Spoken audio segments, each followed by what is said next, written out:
Hi everybody, this is Anthony from Cold Hearted Productions, and today I am bringing you a movie review for Ant-Man and the Wasp.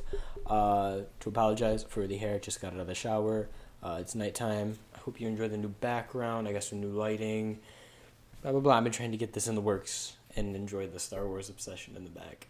I got a new microphone right here that I'm using, so that's cool. I just got it to work today, that's why I'm finally back on YouTube, and hopefully I can be consistent this time because I'm a little ridiculous.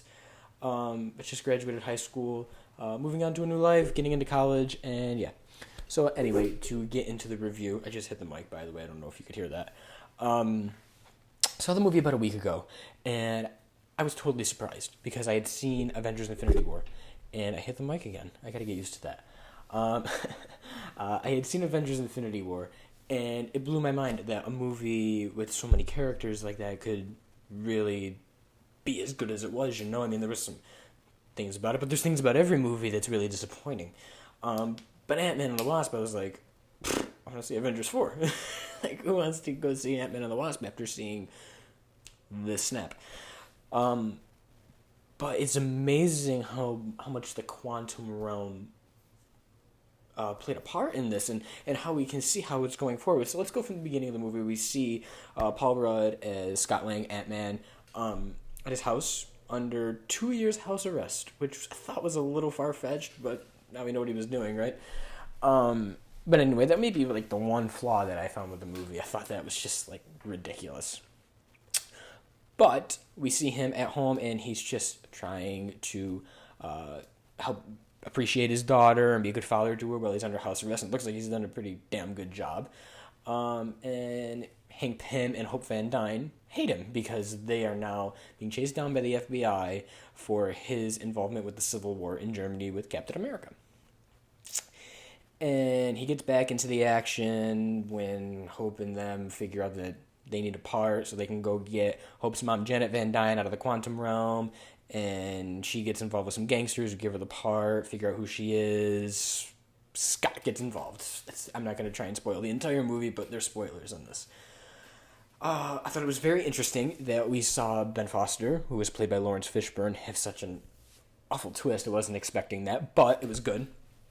But the biggest thing I take out of this, and I started the video with it, was the quantum realm and how it's going to play a part in Avengers 4. We saw the quantum realm in the first Ant-Man, and it kind of seemed pointless that he just went into it and he came out, and it was like, that's definitely not all we're going to see, right?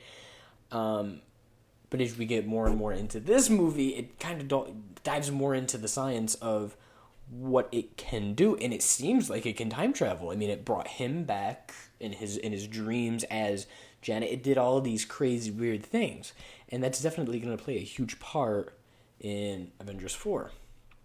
The after credits scene, where he goes into the quantum realm and doesn't come back out because they can't extract him because the snap goes off, and Janet, Hope, and Hank Pym all disappear.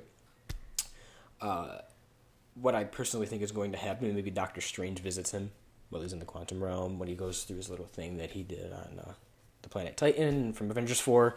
But yeah, I mean, what a great movie. I love that they put Lawrence Fishburne in it. I love the villain. I love Ghost, and I loved her turn of events. I liked that Michael Pena and that crew, I forgot their names. I can't believe it. I never forget names from movies. Luis.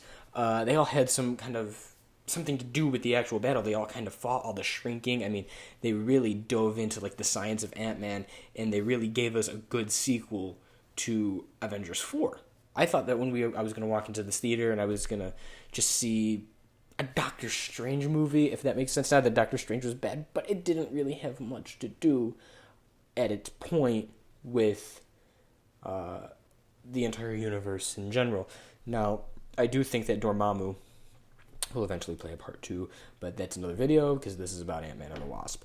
Now, talking about Hope Van Dyne as the Wasp, Evangeline Lilly, what a better choice for Ant-Man. I mean, first movie, she kicks ass and stuff, but personally, I did not see her as a superhero. I thought I saw her as an Agent 13, not somebody with powers, you know what I mean? And when they said Ant-Man and the Wasp, I was like, all right, I wasn't a comic book fan, so I wasn't really like, Wasp. But man, they really, I mean, she wasn't even like a sidekick. Like, she was almost like the leader in a sense.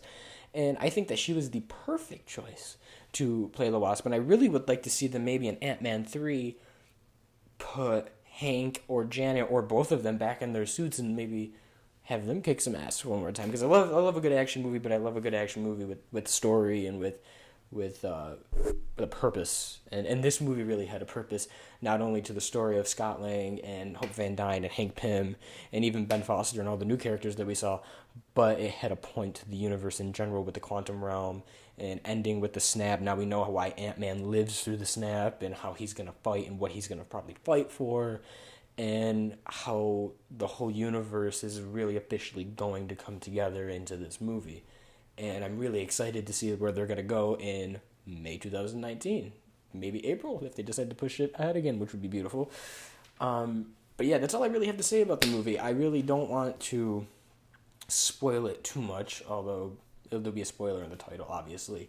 But yeah, welcome back to Cold Hearted Productions, finally. I hope that I can be consistent with movie news, with really anything, maybe even world news at one point if things hit me really hard. I have my opinions on things I don't usually like to share, but I do.